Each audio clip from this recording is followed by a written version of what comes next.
Hello friends, welcome to my channel. Lakshmi வந்தாச்சு.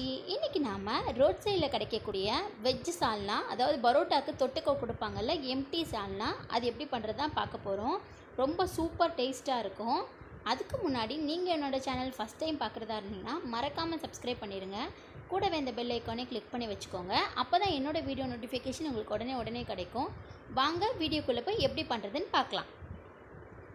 இது பண்ணுறதுக்கு பார்த்திங்கன்னா நம்ம ஃபஸ்ட்டு ஒரு சில இன்க்ரீடியன்ஸை வறுத்து எடுத்து நம்ம அதை அரைச்சி பேஸ்ட் மாதிரி பண்ணிக்கணும். அதுக்கு பார்த்திங்கன்னா ஒரு பிரியாணி இலை, ஒரு துண்டு பட்டை, 2 ஏலக்காய், 3 கிராம்பு, 1 ஸ்டார் அனிஸு, அரை ஸ்பூன் மிளகு, 1 ஸ்பூன் சோம்பு, 1 ஸ்பூன் கசகசா.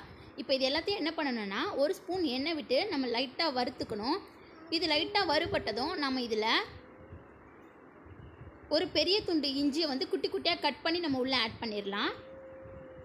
அதுக்கடுத்து ஒரு 10 பல்லு பூண்டு, அதையும் நம்ம உள்ளே ஆட் பண்ணிடலாம். இதையும் நம்ம லைட்டாக வறுத்து விட்டுடலாம். ஒரு 2 நிமிஷம் அந்த இஞ்சி பூண்டோட பச்சை ஸ்மெல் போகிற வரைக்கும் நம்ம இதை வறுத்துக்கலாம். இதை வறுத்த பிறகு நம்ம இதில் ஒரு வெங்காயத்தை இந்த மாதிரி கொஞ்சம் பெரிய சைஸில் கட் பண்ணி ஆட் பண்ணிடலாம். இது நம்ம வறுத்துட்டு அரைக்க போகிறோம். அதனால் இந்த மாதிரி பெரிய சைஸில் நீங்கள் கட் பண்ணி ஆட் பண்ணிக்கலாம். வெங்காயம் லைட்டாக வதங்கின பிறகு நாம் இதில் அரை முடிக்கு ஒரு பத்தை கம்மியாக தேங்காய் எடுத்து அதை குட்டி குட்டியாக கட் பண்ணி அதையும் நம்ம உள்ளே ஆட் பண்ணிடலாம். இப்போ இதை நம்ம நல்லா வதக்கி விட்டுடலாம்.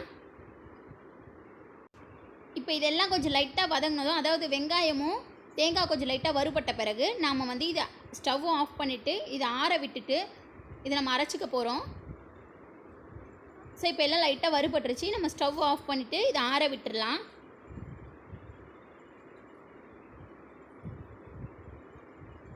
ஆறின பிறகு நம்ம அதை மிக்ஸி ஜாருக்கு மாற்றியாச்சு. மாற்றினதும் இதில் 2 ஸ்பூன் உடச்சக்கல்லை ஆட் பண்ணிக்கலாம்.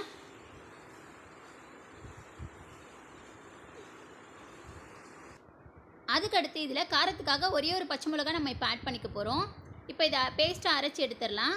அதுக்கப்புறமா கடாயை ஒன்று வச்சுட்டு அதில் நல்லெண்ணெய் விட்டுருக்கேன். நல்லெண்ணெய் நல்லா காஞ்ச பிறகு ஒரு அரை ஸ்பூன் அளவுக்கு சோம்பு ஆட் பண்ணிக்கலாம். அதுக்கப்புறமா ஒரு சின்ன துண்டு பட்டை. ஸோ இப்போ சோம்பு லைட்டாக பொரிஞ்சு வரட்டும். அடுத்து பார்த்திங்கன்னா 3 வெங்காயத்தை நான் குட்டி குட்டியாக கட் பண்ணி வச்சுருக்கேன். அதையும் உள்ளே ஆட் பண்ணிடுறேன். இப்போ வெங்காயம் நல்லா வதங்கணும். வெங்காயம் வதங்கின பிறகு நம்ம தக்காளி ஆட் பண்ணலாம்.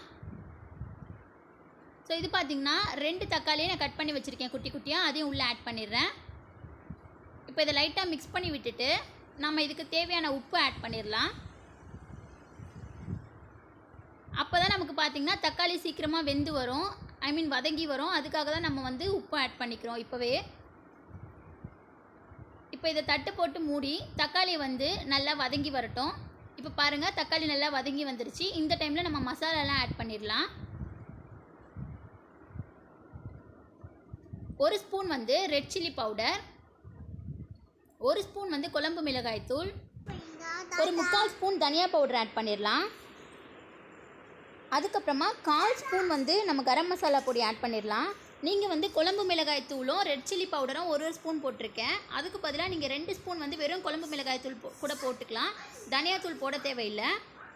இப்போ இதில் பார்த்தீங்கன்னா அந்த மசாலாக்காக லைட்டாக தண்ணி விட்டுட்டு இப்போ இதை வதக்கி விட்டுடலாம். மசாலாவோட பச்சை ஸ்மெல் போகட்டும். இப்போ மசாலாவோட பச்சை ஸ்மெல் போன பிறகு நாம் அரைச்சி வச்சுருக்கேன் இந்த பேஸ்ட் எடுத்து உள்ளே ஆட் பண்ணிடலாம்.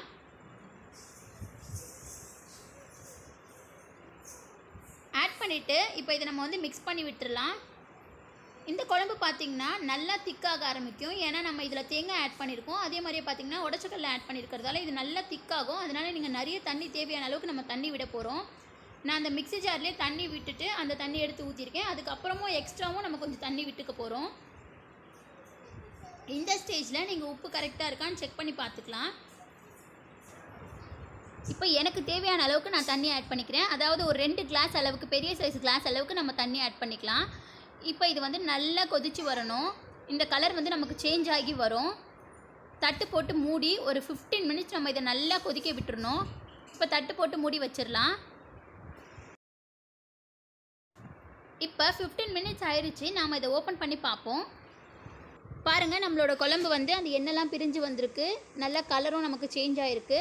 அவ்வளோதான், நம்மளோட குழம்பு ரெடி ஆயிடுச்சு. இதுதான் கரெக்டான ஸ்டேஜ். நம்ம ஸ்டவ் ஆஃப் பண்ணிடலாம். இப்போ இதில் கொஞ்சமாக கொத்தமல்லி இலையை தூவிட்டு ஒரு கலக்கி விட்டுட்டு நம்ம ஸ்டவ் ஆஃப் பண்ணிடலாம். அவ்வளோதாங்க நம்மளோட வெஜ் சால்னா, அதாவது ரோட் சைடில் கிடைக்கக்கூடிய பரோட்டாக்கு சைட் டிஷ்ஷாக தரக்கூடிய எம்டி சால்னா சூப்பராக ரெடி ஆயிடுச்சு. நமக்கு வந்து ரோட் சைடில் சாப்பிட்ற மாதிரி டேஸ்ட்டே கிடைக்கும். இன்னும் சொல்ல பார்த்தீங்கன்னா அதை விட நமக்கு சூப்பர் டேஸ்ட்டாக இருக்கும். கண்டிப்பாக நீங்கள் வீட்டில் செஞ்சு பார்த்துட்டு உங்களோட கமெண்ட்ஸ் எனக்கு கொடுங்க. இது வந்து செய்யணுன்னா நமக்கு பரோட்டா இருக்கணும், அப்போ தான் நம்ம இந்த சைட் டிஷ் நல்லாயிருக்கும் அப்படின்னு நினைக்காதீங்க. இட்லி, தோசை, பூரி, சப்பாத்தி அந்த மாதிரி ஐட்டம்ஸ் கூட இது ரொம்ப சூப்பர் டேஸ்ட்டாக இருக்கும். கண்டிப்பாக அட்டகாசமாக இருக்கும். நீங்கள் வீட்டில் ட்ரை பண்ணி பாருங்கள். அதுக்கு முன்னாடி இந்த வீடியோ உங்களுக்கு பிடிச்சிருந்துச்சுன்னா லைக் பண்ணுங்கள், கமெண்ட் பண்ணுங்கள், உங்கள் ஃப்ரெண்ட்ஸ் அண்ட் ஃபேமிலி கூட ஷேர் பண்ணுங்கள். மறக்காமல் என்னோடய சேனல் லக்ஷ்மி வந்தாச்சை சப்ஸ்கிரைப் பண்ணிடுங்க.